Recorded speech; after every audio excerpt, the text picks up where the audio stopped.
Достық үйінде еліміздің жоғарғы сотының бастамасымен дөңгелек үстел ұйымдастырылды. Жиында Астана халықаралық қаржы орталығының соты мен төрелік орталығының өкілдері бас қосты. Шараға қатысушылар қос орталықта істерді қарау тәртібі мен шарттары жөнінде сөз қозғады. Оның тиімділігі жергілікті адвокаттар, кәсіпкерлер мен заң кеңесшілеріне кеңінен түсіндірілді. Қаржы ұйымы қызметкерлерінің көмегіне жүгіну үшін азаматтар тіркелуден өтуі тиіс.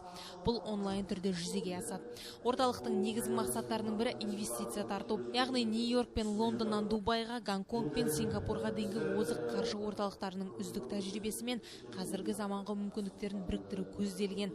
Даулы жағдайлар ағылшын құқық қағидаттар жүйесі негізінде қаралады. Ал халықаралық төрелік орталығы азаматтық және коммерциялық дауларды шешу үшін ең үздік халықаралық стандарттарға сәйкес әрекет ете отырып, сот талқылауына тәуелсіз, үнемді және жедел баламаны ұсынады. 2018 жылы Астана қаржы орталығы құрылды.